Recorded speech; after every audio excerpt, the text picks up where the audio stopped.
When food was rationed and every scrap counted, American kitchens became battlegrounds of creativity and survival. These weren't gourmet meals, they were lifelines, built from basics, stretching the limits of flour, lard, and hope. But hidden in these dishes is a story most have forgotten, until now. From victory gardens to powdered eggs, let's uncover the meals that fed a nation when everything else was in short supply. 10. Onion sandwiches, the poor man's tea party. In a time when meat was a luxury and cheese a dream, onion sandwiches became the unlikely star of countless wartime lunch tables. Simple, stark, and surprisingly addictive, this dish was more than just budget food, it was a reflection of resilience wrapped between slices of bread. Picture a 1943 American kitchen, ration books on the counter, blackout curtains drawn, and a mother slicing onions paper-thin while children fidget at the table. The bread was often homemade, thick-cut and slightly coarse. Inside, nothing more than raw white or red onions, a bit of salt, and if luck was on your side, a swipe of lard, butter, or even mayonnaise. No frills, no flair. Just sharp, pungent flavor and the crunch of survival. This dish wasn't created to please, it was created to fill. Onions were one of the few vegetables widely available year-round, easy to grow, cheap to buy, and full of bite. They brought tears to eyes for more than one reason, and not just from the slicing. For many families, this sandwich marked the line between going hungry and getting by. But here's the twist, in some regions, onion sandwiches weren't just for the desperate. They appeared at picnics, tea parties, and lunch counters. Served cold and cut into triangles, sometimes sprinkled with vinegar or paired with mustard, they walked a strange line between necessity and delicacy.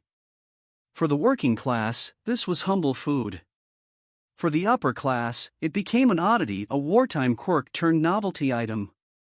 Today, the onion sandwich has all but disappeared from the American diet, but its story remains. It reminds us that even the sharpest, simplest ingredients can tell tales of struggle, pride, and unexpected flavor. 11. Potato candy balls, sweetness from scraps. When sugar was scarce and luxury seemed like a thing of the past, American ingenuity found a way to satisfy the sweet tooth even with something as humble as a leftover potato. Enter the surprisingly delightful potato candy balls. This Depression-era treat began in Southern kitchens, where frugality was a way of life and no leftover ever went to waste. That one cold, boiled potato sitting in the icebox? It became the base of a candy so sweet, you'd swear it came from a bakery. The process was almost magical. The potato was mashed until smooth, then slowly mixed with powdered sugar, cup by cup, until a soft, doughy paste formed. The transformation was nothing short of alchemy. What started as bland and starchy became a pliable, sweet candy dough ready for shaping. From there, families rolled it out and added peanut butter, another wartime staple. Rolled up tightly, sliced into pinwheels, or shaped into bite-sized balls, these little candies offered something rare during those lean years: comfort.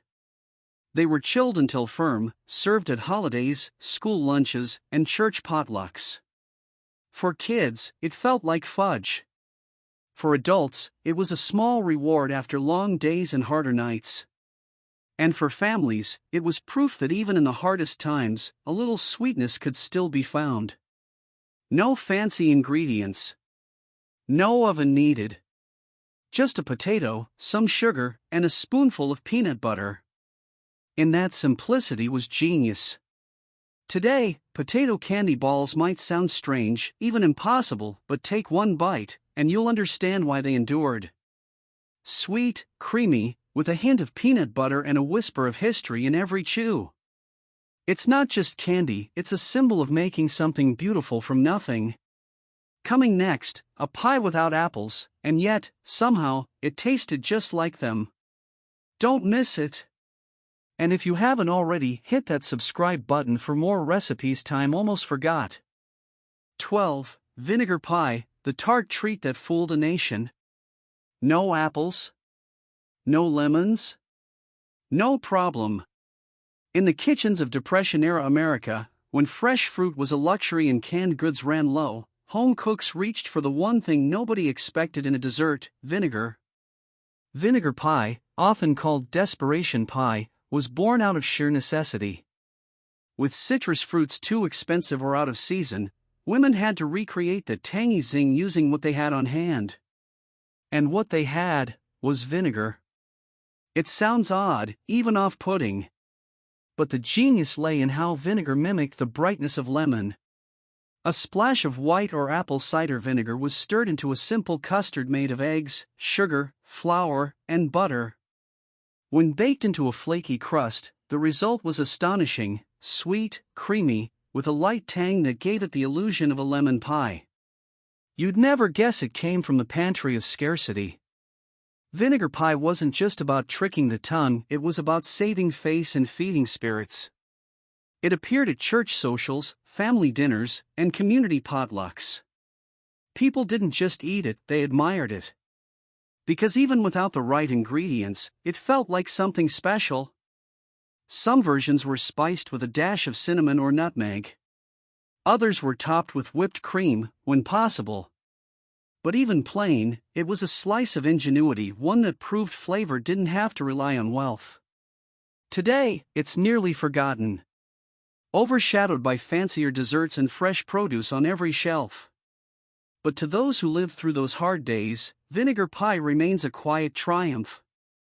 A memory of how creativity and care could transform the ordinary into the extraordinary.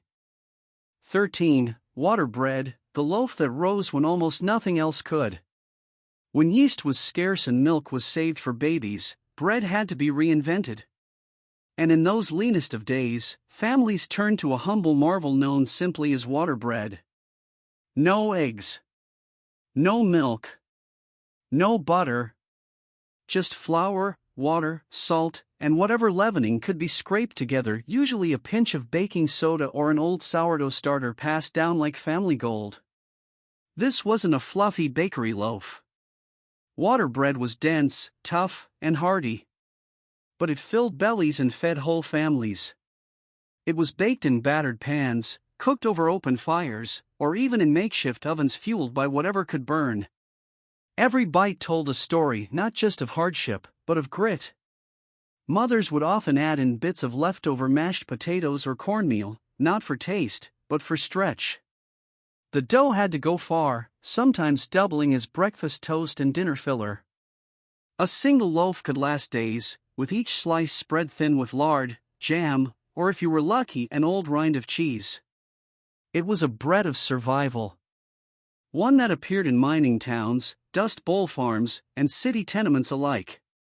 It knew no class, only hunger. And yet, even in its plainness, it brought comfort.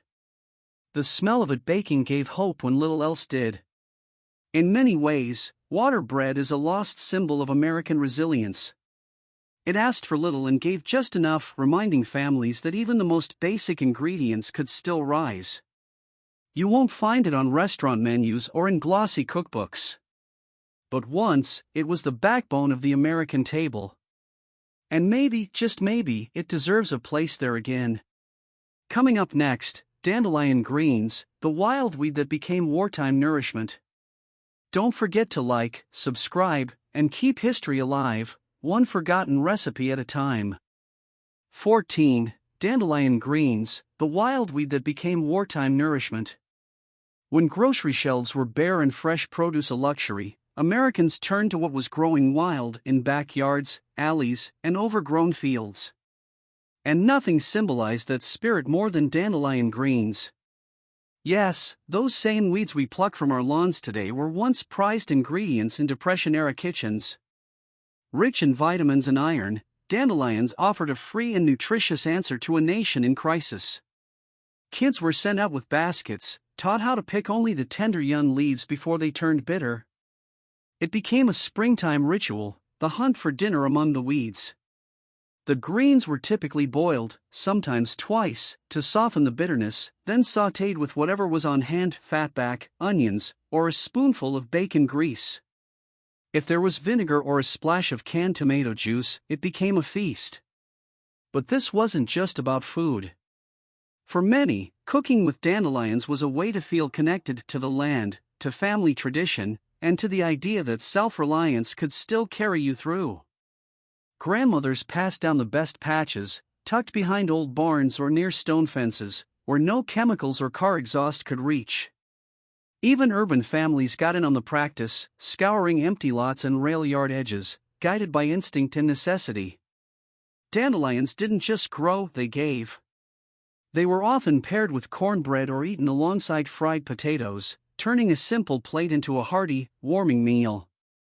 And for some, dandelion greens were the first greens to appear after winter, a sign of life returning after long months of gray. We've long since forgotten the power of that little yellow flower. But back then?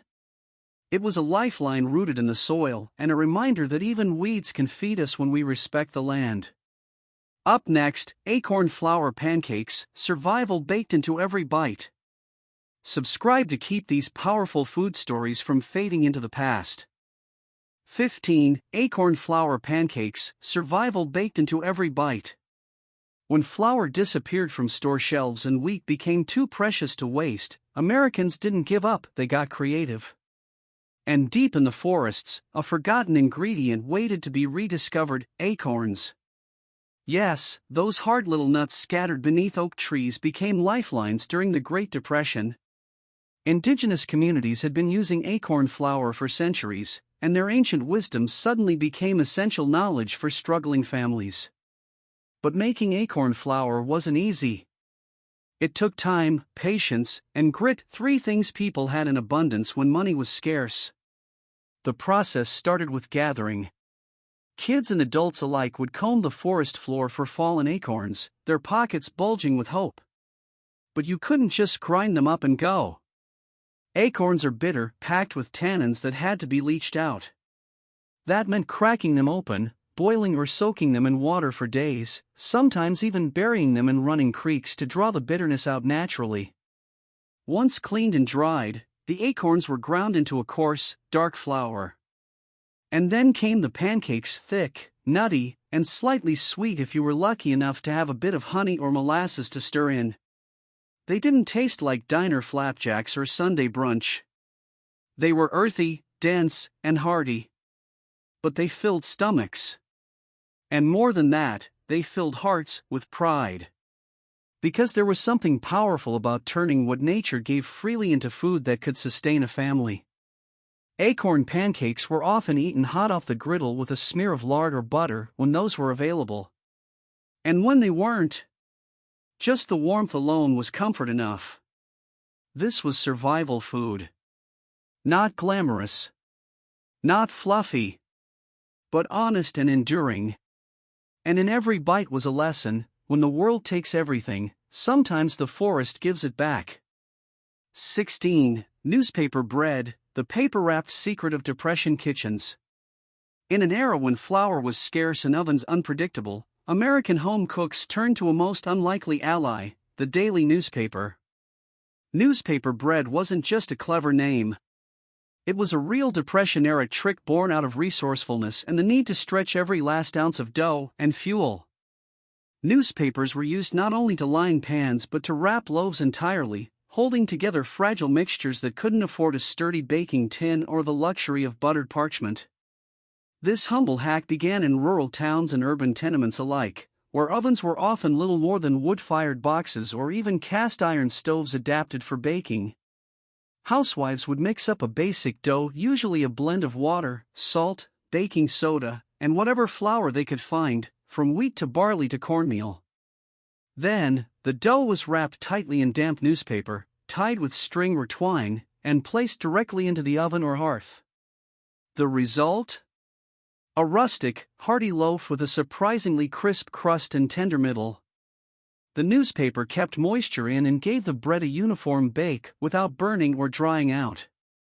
And no, you didn't eat the paper. Once the loaf cooled, the scorched, brown newspaper peeled off like a second skin, revealing a simple, satisfying miracle of home economics. Families often reused the cleanest pieces of paper again, wiping off the ash, especially when bread was made multiple times a week. Recipes varied wildly, some added potato flakes, others mixed in oats or leftover mashed vegetables.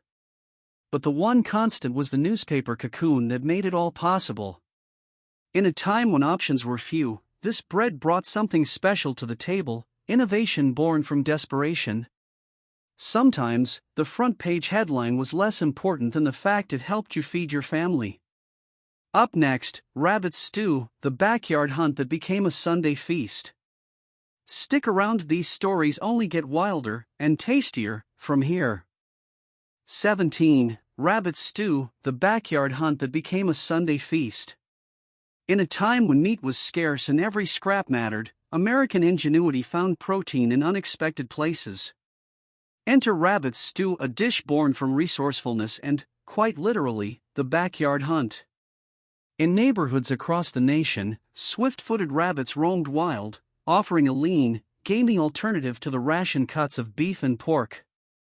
Families learned to respect the rabbit not only as a pest but as a potential plateful of nourishment. With limited meat available and a pressing need for hearty meals, kitchens turned to the rabbit for its delicate flavor and high nutritional value. The process was simple yet steeped in tradition. Skilled home cooks would first carefully trap the animal, ensuring nothing was wasted. Once dressed, the rabbit was cut into pieces and browned in a heavy pot with modest amounts of lard or bacon fat, a luxury that couldn't always be spared. Next came the vegetables, carrots, potatoes, onions, and sometimes parsnips, added to stretch the meal while imbuing the broth with natural sweetness. A modest splash of vinegar and a handful of herbs, perhaps a bay leaf or some dried thyme, transformed the stew into a savory, aromatic feast. Slowly simmered over a low flame, the rabbit released its flavor into a broth that warmed the spirit as much as the body. For many families, rabbit stew was more than a meal, it was a celebration of survival. It brought neighbors together over shared tables, as stories of the day's hunt mixed with laughter and respite from hardship. Even children remembered the excitement of watching a pot bubble over a modest wood stove in a cramped kitchen, knowing that resourcefulness could transform even a humble rabbit into a cherished feast. Today, rabbit stew survives in regional cookbooks as a tribute to those lean times, a reminder that necessity, ingenuity, and a little backyard bounty fed a nation when options were few. Coming up next, potato peel soup, a humble creation that made every last peel count.